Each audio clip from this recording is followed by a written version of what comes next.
Welcome back to Mondays with Mom, the podcast where my mom, Leah, Hi. and I, Jo, dive into her stories, experiences, and the lessons she's hoping I finally take to heart. My mom has always dreamed of turning her life into a book or a movie, and this podcast is our way of making that dream come true, one episode at a time. Thanks, Joey. Always good to be here. So what are we talking about this week? Well, I thought let me discuss one of my most recent traumas, which will lead into a whole lot of stories. Okay. Okay, so It's a bit scary sounding. it does sound a bit scary. It is a bit scary, Okay. but let's go into it. You'll realize as we begin that part of the scary part you already know. I think I've already traumatized you with that, As with most things. as with most things, Joey. So now we're going to continue this podcast on a better note, and so More positive note. on a positive note, well, it's going to get negative quickly here, but for our listeners, I recently was so excited because George finally bought me a car. And that's something I've been dying to get. Well, dying on the one hand, and on the other hand, I must admit, I have been. It's something that I've really wanted, but something that was quite anxious about at the same time. Yeah, that makes sense. Driving is stressful. And driving is not really stressful if you're driving in a regular country or regular city where people kind of regularly drive where they're supposed to drive and cars aren't stopped everywhere, like on a pavement, on the side of the road, in front of you, to the left of you, to the right of you. So driving in Athens is particularly challenging. Uh-huh. I think, South Africa didn't prepare you for it? South Africa definitely didn't prepare me for it. Firstly, the fact that you drive on the left-hand side of the road in South Africa with your steering wheel on the right-hand side. Mm-hmm. And in Greece, it's the opposite. Yeah. Or I still get confused about. Exactly. I mean, every single time I get into this car, I get in on the passenger side and think someone took my steering wheel. I think the exact same thing whenever I get into a car. I have to walk around the car and act nonchalant because I feel like there's so many times I go towards the passenger seat and it's actually the driver's seat and I'm being driven, so I don't want to. It's like one of these things that you almost need to retrain your brain. It just happens automatically. Yeah, I agree. I mean, I recently went to South Africa for a short trip, and I did the exact opposite this time. So wherever I go, I'm constantly in the passenger seat. It's a bit disconcerting. A bit disorienting. Completely. And listen, driving in South Africa, just generally, when you are driving, you do have a designated lane.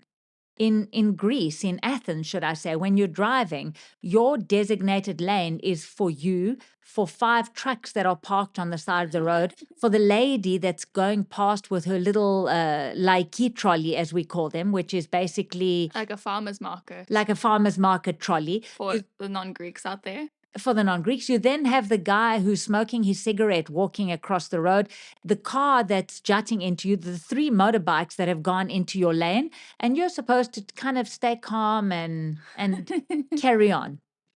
So anyway. The poster. Exactly, like the poster. Keep calm and carry on. Like the poster. Or does it say keep walking and have Johnny Walker, which is a bit more like I feel I should be doing at this point in time. So I've been dying to get a car because where we live, the part of Athens that we live in, which is basically southern suburbs at the moment, we're not in the center as we were before, you're a bit further out. Yeah, you're a bit out in the middle of nowhere a little yes, bit. It feels. You're not so much, Jo, in your area, which is Paleophilo, but where I am at Elinikor, which is quite a new area, which is going to be the Riviera of Athens, and it's going to be awesome. At the moment, it's the vision of the Riviera of Athens, and it's quite desolate in terms of shops. In terms of a lot of things. Yes. So if you'd like to get to the nearest place where you could buy coffee is approximately 3.4 kilometers away. Yeah. No, it's a bit of a trek. Yeah, so you feel a little bit more the way you did in Johannesburg, where you can't get around without a car. Yeah. Now, going back to the car, George and I have been looking for a car for me for a while. He claims that I'm difficult and I wasn't picking a car. It wasn't just that. Like, it was also the fact that the license took so long as well, that even the thought of getting a car was so like pushed out of everyone's minds, because we didn't even know if we were going to get to that point. That's actually very true. I mean, I think, but that's basically a whole podcast on its own, is converting your South African driver's license to a Greek driver's license, which is fully allowed and legal. And that alone took us 2.5 years. Yeah, I think it's not that it's not legal. It's just that, like, dealing with home affairs and, the government department in each country is a nightmarish thing. Yes. Everywhere you go. I think here is a little bit worse. I must admit, the kind of the I don't know, paperwork and the bureaucracy in Athens is. bureaucracy in the one, and then systems offline every day in the other. Like, what are you gonna do? Yes, that definitely does cause a bit of a delay. But when we finally did get the license and now we were trying to choose a car, that in itself took a while. Now, if anyone's listened to any of the previous episodes and knowing how I chose a profession, you can just imagine what it was like choosing a car. But no color theory was used, I'm hoping. No color theory, funny enough, because that was the one thing with the car that I got that I wasn't able to choose. Well, I would have been able to choose the color if I was prepared to wait 7 months. But having lived in Athens already for 3 years or just over 3 years, I think when you live in the center of Athens, you don't feel it as much because the public transport is so good. And it's really nearby for a lot of places. Yeah, and you can get around on foot. But since we've been at Eliniko, I kind of felt that I was quite dependent on George a lot of the time. Like, please, will you drive me to my dad? Please drive me here. Please drive me back. And, every time he rolled his eyes, I would say to him, well, it would be so much easier if I just had my own car. So I think he either got tired of listening to me or got tired of rolling his eyes or all of the above. But anyway, we had been looking around at cars for a while. And eventually I found one that I fell in love with. And it's a Fiat, as you know, Jo. Yeah, I do. And just to put it out there, in case anyone's listening that has a stake in this, I didn't choose an Italian car to impress Tina's boyfriend, Lorenzo. I'm just putting that out there. So I actually picked it after much deliberation. And, I thought about it, and it was 2 things that sold me on this car. One was its good looks, because I have to admit, Italian cars are good looking. And this one is particularly good looking. And the second thing was all the features it had. And anyone that knows me will know that I absolutely love technology. Yeah. And if I can get more features and the car can do more things for me, I get really, really excited. So looks-wise, what sold me on this car, and basically to tell everyone what car it is, it's a Fiat 600 La Prima model. So it was the La Prima model sold it for me, because you get other Fiat 600s, hybrid like mine is, but not the La Prima. So the ones that are not La Prima don't do these like tiny little things that kind of sold me, like massage you while you're driving and let the dashboard be able to change color depending on the outfit you're wearing. Yeah. And have these awesome white leather seats inside and a white dashboard. And then the front of the car, which is one of my favorite features. You'll see it, I think, when you come over later on today, Jo. But when you look at the front of the car, the lights look like eyes with like an eyelid that's got some eyeshadow on it. That's funny. It's really, really cute. And if I'm not mistaken, and Lorenzo, you're not allowed to correct me here, but I think the color is called Verde Mare or Verdi di Mare, something like that. Fancy. Yes, which means the green of sea. Ooh. Or green like the sea. And so it's basically this greenish color that kind of looks blue in some lights and green in other lights. It's metallic, really, really nice car. So now, as anybody would know, I got really, really excited about this car. And anyone that's ever driven a brand new car out the dealership would know that already you kind of feel a little bit anxious because this car feels like it's new out the box or off the production line. Yeah. And, you kind of don't want anything bad to happen to this car. You feel very nervous the first time you're driving it. Unfortunately for me, the first time, but just because my life is never eventful, my life doesn't give me podcast material. Definitely not. But unfortunately for me, as I took this car out the dealership, a few things happened. The one thing is that in Greece, which I only realized when I got the car, they sell you a new car. You take it from the dealership, but there's no petrol in it. Oh, I didn't know that. They sell it to you as it came, completely empty. So how are you supposed to leave? It's a hybrid car. They're hoping the battery is going to take you down the road long enough to actually be able to find a petrol station. So that was strike one. Strike two was that it was raining. And number three, which George will not admit to, who was driving ahead of me, George has what I would call a need for speed. I would like to be cautious. And George, as I remember one of the times, and I'm going to put this out there, George, once he said to me when I was telling him about himself and what kind of person he is, and he turned around like all very sexy John Wayne like and said, "Fasten your seatbelt, babe." And I've been doing so ever since. So George has a need for speed. I would like to be a bit more cautious. So I had these three things happening. I was following George, who was going a little bit faster than what I was comfortable. I was driving this car and the car was beeping that there's no petrol in it. And at the same time, it was beeping that I was going a little bit faster than I should. Just to make matters worse, it started raining.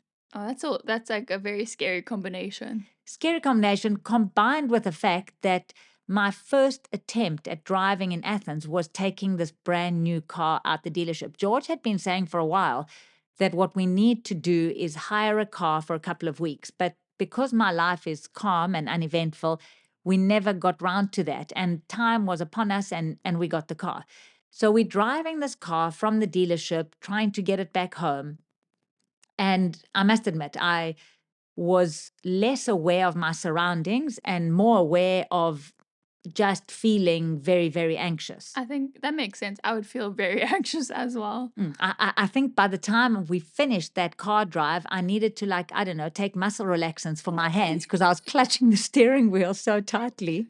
Shame, man. And then, as you know, Jo, the unthinkable happened. Well, it's not unthinkable in Greece, but it was unthinkable for me. So as I mentioned earlier, your lane is not just for you. It's for you and for 12 passing trucks and for, anyone that feels that it's their lane can just take it over. And so I was in this lane we bought the car from not a very nice area in Greece. That's approximately a 45-minute drive out of the city. Mm-hmm. And the road wasn't a very good road. It's a long road. It's got a pavement on the side with some industrial shops. Potholes everywhere. There are no traffic lights at all. And so I was driving along this road and a truck, this giant truck, came and stopped and took up, I would say, at least a third of my lane. And me being such a good spatial judge and not being nervous at all and being able to steer very easily because my hands were not clutching the steering wheel like never before, I thought that I had moved over far left enough to avoid the truck and be far right enough to not get hit by oncoming traffic. Uh-huh. And I thought that I had this in the bag until I got to the front of the truck where he nonchalantly opened his truck door. And there goes my mirror. Oh, my word. I have never been so traumatized. So now I'm trying. I've got the tears streaming down my cheek, as well as so there's water in the car and water out the car and windscreen wipers and that sound, guys. I know everybody knows it. That crunching metal. Yes, this time wasn't crunching metal. It was that like very loud bang when you know that something terrible has happened. Yeah. And I'm still traumatized by it. I'm currently driving this really nice car around with like my mirrors attached with sticky tape. Apparently, it's going to take, because I wanted a fancy Italian car, it's going to take a month for the mirror to arrive from Italy. Wow. And I'm not mentioning how many euros it's going to take, but let's just go on the time frame for the moment. Yeah, let's just stick there. And I thought this would be a good time to talk about some car stories. Nice. I thought There's a lot. There's a lot. And we'll see how many we get through. But I thought I'll get some of my trauma out there, discussing it. Guys, you can all charge me for the therapy afterwards for listening to me rant about the car. But in the meantime, It's going to be very expensive. Maybe don't charge us. well, I didn't say us, Jo. I said they could charge me. That's still very expensive. It is going to be expensive. Okay, guys, don't charge me. Do it as a charity case, just because you enjoy listening to our podcast. Anyway, you might remember from previous episodes that we've done that my mom wouldn't allow me to drive for 3 years after I had gotten my driver's license. Yeah. And this is not to do with this. It had nothing to do with this. I'm going to put it out there that I'm actually a really good driver. Yeah. And anyone that wants to take me up on that, just don't. Meet her on the streets. Yeah, exactly. Exactly. So what would happen is by the time I was eventually given a car, the way it would work in our household is that my dad would get my mom a car. And then when she would be driving that car around, and that would all be good and well. And when he decided to get her another car or a new car, then that car would be passed down. Uh-huh. Or initially, as happened with the first time, that car would lie around.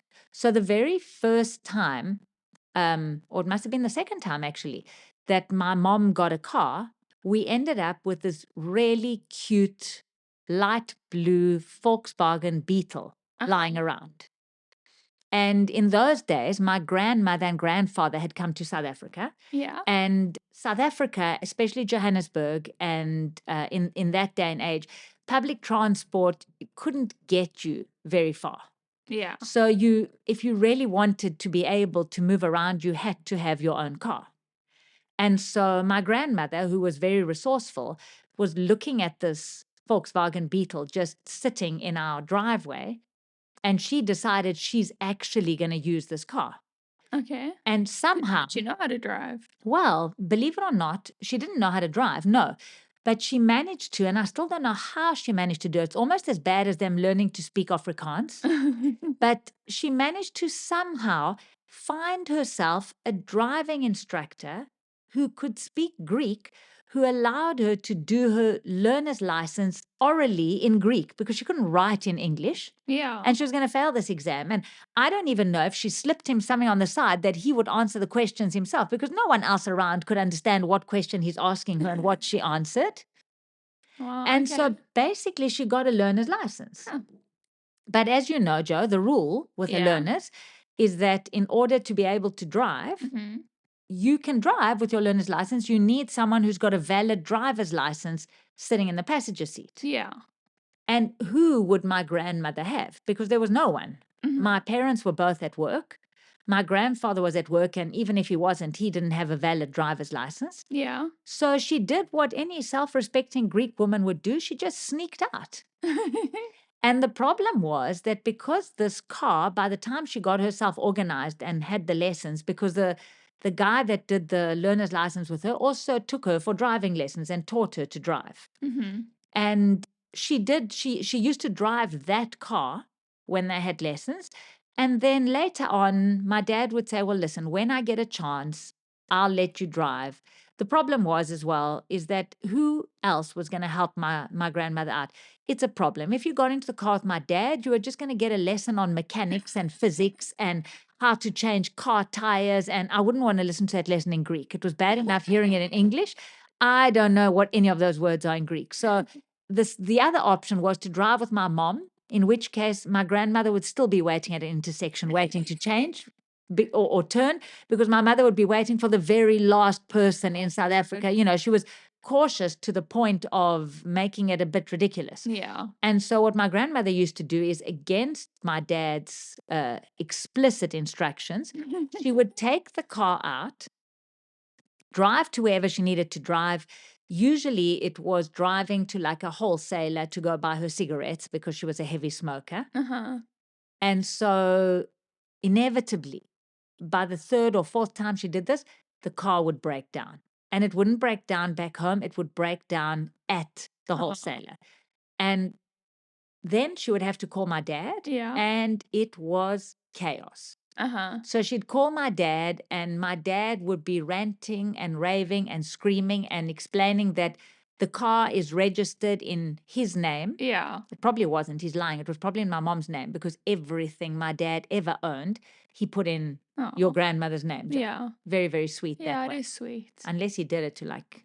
I don't No, I don't. He actually think so. literally did it because he worshipped the ground she Yeah. walked on. That's sweet. So anyway, he said that, listen, we are going to get into trouble. Yeah. They're going to come to us and say, you've got no right to allow a learner to use this car. Mm-hmm. And him and my grandmother, Yaya Vagelia, got into massive fights. And the two of them were both extremely stubborn to the point that my grandmother said, you know what? I don't know if I'm ever going to drive your stupid car again. And he said, well, I don't think I'm ever going to let you drive my stupid car again. And what he did, which it pains me to this day, it like even pains me to say it, he sold the car. My grandmother refused to drive it and he sold it. But he sold it, Jo. It was a car. Yeah. He sold it for 250 Rand. Oh, my word.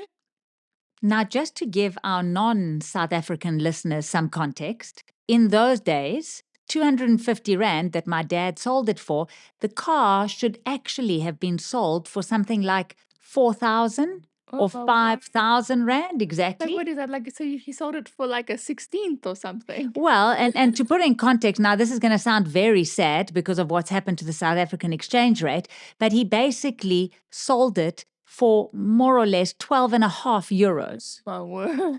Whereas in those days, he could have gotten a whopping, brace yourselves, 250 euros. That's a really massive difference. Yes. Listen, in those days, the exchange rate was much better, and Greece didn't have the euro. It had the drachma. No, sure. That's bad. Really, really bad. Really bad. Even in those days, you could not buy a bicycle for 250 Rand. And my dad sold a whole car. And I had like these dreams and aspirations at the time of one day when I grow up, that's going to be my car. Because it was a really cute looking car.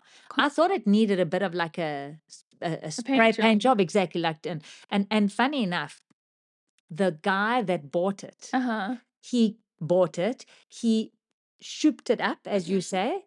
And what he did is he painted a lightning bolt on the side. He had it. That's he very painted this. cool. I know it was like a Grease lightning vibe, and it was so cute. I would watch this guy driving around the neighborhood, and it would pain me. I would think he bought this for 250 Rand. No wonder he had money to spend on a paint job and lightning bolts. Wow. It was unbelievable. I mean, he probably would have had leftover money to buy a bicycle as well. It was totally ridiculous. Anyway, that was very, very traumatic. crazy. Totally crazy. So that car came and went, Jo. That's like very traumatizing. I mean, I don't know what's more traumatizing. Actually, no, I do know. Me and the mirror are more traumatizing, definitely. But that still haunts me, that car. Yeah. Anyway, as time would go by and my mom was getting more and more cars, and the other thing that eventually happened is my mom started working for the Bank of Athens. And she started off as she was doing really, really well and started off as a teller and worked her way up. I think I might have mentioned before that she ended up being sub-manager of the bank. Yeah. And what the bank would do to their high employees, so their managers and sub-managers, they would take cars that they had repossessed. Okay. So that's basically people that couldn't pay their car installments. The bank would take the car back. And what they would do is they would offer them to the employees, the high-end employees, at book value. So book value was actually quite a low value, and it was practically what you would get if you lost the car and the insurance was paying you back. So it was much lower than what you could go out and buy a car. Yeah. And That's crazy. You're just going to take someone's car and give it to someone else. Well, that's what the bank did. Once they had the car, they had to recover their costs. Yeah. They'd given these people a loan, and so that's how they recover their costs. They sell it and get their money back. So, the bank never loses. Yeah, so we're not talking, the story isn't about the ethics of like bank taking cars No, it isn't. anyway. But what happened is eventually, because of this, and there were nice cars available, my mom ended up buying cars on a more regular basis. So there were more cars being handed down. And it got to the point where it was finally my turn, 3 years after having my driver's license. And this car that had been handed down from person to person to person was a light blue Toyota Corolla. Nice. Okay, by the time I got it, Uh-huh. it was 11 years old. Okay. It was still, funny enough, it hadn't done a lot of mileage. And Yeah. this Toyota Corolla was one that my mom owned when she first went into the bank. So it wasn't one of the ones that had been repossessed. Yeah. My dad had bought it for her. And she, as you know, where do I get the crazy thing of naming my cars? I haven't named this poor car yet. I baptized it in blood, the poor car, and haven't given it a name yet, which I do have to give it a name. Not dramatic at all. Yes, I'm not dramatic. But this particular car of my mother's, which was a light blue 11-year-old, well, it wasn't 11-year-old when she named it, but when I got it, my mom used to call it Tarzan, or in Greek, Tarzan. Tarzan. I like that. I'm glad you like it, Joe. The only resemblance I could find that this car had to Tarzan was that the dashboard had this massive crack in it after 11 years. And my mother had put this like kind of a carpet, call it, a piece of carpet over the dashboard to make, and it kind of like, well, you know how she was into leopard print. Yeah. It had those colors. It could have been Tarzan's loincloth That's so on the top of this deep gash down the dashboard. That's like the only resemblance it had to Tarzan. And I That's don't know, hysterical. I don't know how fast Tarzan goes from tree to tree. I don't think he's ever been like speed tested. Okay, well, if he was and he went according to his namesake, he wouldn't be going very fast at all, because this car it had speed issues. So I must admit, I had lots and lots of adventures in this car. But the one that I wanted to mention first, because it's easier to mention this one, the others need a little bit more background. But one that I wanted to mention was, at some point, because my dad also did this whole, you need to wash your own car and you need to look after it. And there was no way in the beginning we were going to a car wash, and I didn't have money to take the car to a car wash. Yeah. So I was washing this car myself. And I remember just trying, I thought, at least let the windscreen just wash itself. I'll press the wipers and let it go. I mean, Yeah. and so I noticed that this thing, as opposed to, I mean, I don't know what Tarzan actually does, but the amount of water that would come out would be like someone piddling slightly, like an old lady piddling. There was no water coming out of these windscreen wipers. And I harassed my dad about it and kept saying, you need to fix this. You need to fix this. It's not okay. And eventually, Yeah. he sat down one weekend. I think he got tired of me complaining, and he sorted out these windscreen wipers for me. And when I say sorted out, I mean, he really did a good job. Yeah. At this point, you could probably extinguish a fire with like the force of water that was coming out from the windscreen wipers. So, I mean, I did kind of notice that the windscreen wipers would now like wash over the whole windscreen and even reach the roof of the car. And So I it's a was powerful. it was really streams. powerful stream, and I was really excited about this, because having gone from a piddle to a powerful stream, I thought this was good. And I'll never forget the one day I was on the road and there was a guy behind me in a fancy car. Yeah. I don't remember what the fancy car was, but I remember it kind of struck me as fancy. And he was young and cute. And I saw him in my rear view mirror, and I was convinced that he looked at me too.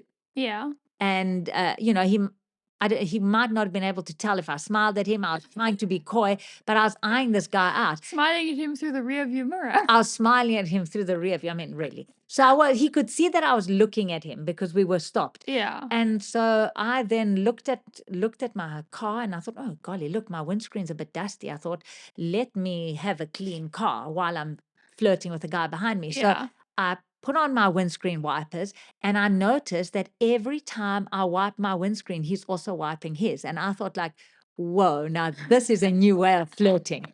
So my windscreen wipers were going and his were going, until I finally realized what was happening. Yeah. Is that my water stream was so powerful, it was going right over my car, round the back of my boot, and hitting his windscreen. So So he wasn't flirting. he wasn't flirting at all, the poor guy. He was just wiping his car. He was probably giving me a dirty look saying, stop doing this.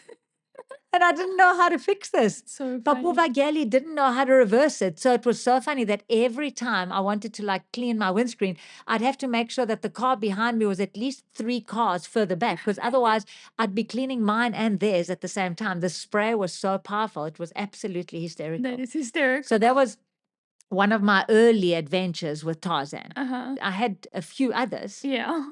And one of the others that's really, really funny, and then I think we can leave it at that for today, because let's leave it on a good note. Okay. So I used to work in not a very nice area. We'll discuss it another time. Yeah. But it wasn't really a good area, and it was quite an industrial area. And I used to be quite nervous driving in and out to work. Uh-huh. And what I used to do, though, being me and having a little bit of time blindness, I never made it to work exactly on time, or should I say, I never made it the first person. I was never the first person at work. Uh-huh. And there were very few places where you could actually park your car under a tree. And only the first people that got there would be able to park their car under the tree. Yeah. And so, needless to Which say, you would like want to park it under the tree because like the sun in is case your dashboard would crack, but mine was already cracked, and I had the Tarzan loincloth. and So it gets really hot in South Africa because we're close to the sun. So like Exactly. you don't really want to leave your car in the sun all day like unprotected. yes, the other Yeah. thing I didn't mention, you don't want to leave it unprotected, but what I did have is, dear old Tarzan, someone had given my mom one of these little Those foil stick-on thermometers. oh. So you could always see in the car, but it like almost looked like a clock, like a speedometer, Yeah. and it would show you the degrees. Uh-huh. Analog, obviously, Yeah. not digital. Yeah. Um, I don't think digital thermometers like on a sticker. Yeah, no, I think you can get Can them these you? days. Yes, you even you even do those ones where you put it on a child's forehead and you get a digital Really? reading these days. Yes, yes, I yes. had no idea. Yes. Huh. Okay. So the thermometer was in there, and because I was of the last people to arrive at work that day, and it was a really, really hot day, Yeah. my car had been left in the sun. Oh, okay. And so I get into my car, Uh-huh. and there were no automatic windows in these cars. No. But I get into my Like car. touching anything in a hot car is like It was really, really hot. yeah. Thank goodness for my carpet loincloth. I could touch that. That never got hot. But everything else was like burning, including the steering wheel. Yeah. But I got into this car the one day and looked, and I just happened to glance at this. I never used to really take that temperature thing seriously, Uh-huh. that thermometer. And I glanced at it, and it was, I kid you not, Joan, this is in Celsius, Yeah. 81 degrees Celsius in the car. Word. We were like literally close to boiling point. The steering wheel would have been ready to melt. And so I opened the window Yeah. on the passenger side. Yeah. I leaned over and opened it. I had to like use That like spinny exactly like exactly handle. that winding handle. Yeah, And I did. as we say that we're both doing the action for the spinny handle, but as if anyone else can see us doing it. Well, guys, we're winding up the door and the window, and we're unwinding it.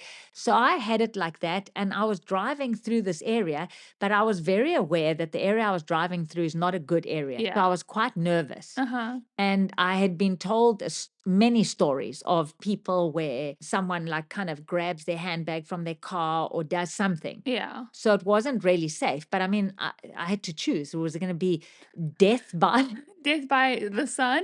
you can't even call it the sun, like death by cooking or death by hijacking. It wasn't even hijacking really in those days. It was more someone taking something from Like your smash car. and grab. Yes. And I was generally aware, but for some reason, something distracted me for a second. Mm-hmm. And I turned around and I think, if I'm not mistaken, I was contemplating whether I should lean over, because I was stopped at a traffic light, whether I should lean over and wind up the window that was in the passenger side. Yeah. And I had contemplated, I didn't actually do it. And suddenly I looked down, and in my car, Yeah. there is this black hand. Oh my word. It's in my car. It's practically on my lap. And I did what any self-respecting person would do. I screamed. I screamed the loudest scream I could. I was in a complete state. Next thing I knew, the traffic light had changed. The hand was gone. And I started staring in my rearview mirror. What had actually happened? There was a poor man that was handing out these advertising pamphlets. And as I screamed, he threw all of them in the air. And all the cars were going past. They were riding over his pamphlets. And shame, man. I mean, the poor man. I saw this hand in my car. Yeah. I didn't realize. Anyway. Shame. So that was one of the adventures of Leah and Tarzan. There are a few more to come. I think you have a lot of car stories. I do have a lot of We car could have stories. we could have done an exclusive car themed podcast, I think. We actually could. So on that note, Yeah. If anyone out there has any ideas on what I should call my new car, because it doesn't have a name yet, feel free to send us your ideas. Yeah, you can DM us on Instagram. Yeah, absolutely. Otherwise, what I'd like to get to is that I'm really, really grateful to George for getting me this awesome car. Uh-huh. I'm really grateful that I'll eventually find where I am in space and stop bashing into things. Mhm. I'm grateful that I got to drive Tarzan, even Yeah. though he was a bit of a disaster. Do we have any lessons that you've learned from all your car adventures? When you're driving in Athens, stick to the left because the right is hazardous. That's definitely something I've learned. What I mean is the left side of your lane, not the left side of the road. Let me not cause any Okay. accidents for anybody. But I'm also grateful that you have lived to tell all these tales. Absolutely. And I'm grateful for this podcast where we can tell the tale. Yeah. I'm really grateful for our subscribers. Me too. And for anyone out there that's listening for the first time or enjoying the podcast, please remember to subscribe either on Apple Podcasts or On Spotify, whichever one you're listening to this on, it's there. And you can also follow us on Instagram, Mondays with Mom. If you search us on Instagram, you'll find it. And we hope you've enjoyed this episode as much as we've enjoyed recording it. Thanks, everyone. We appreciate you. Bye. Bye and take care.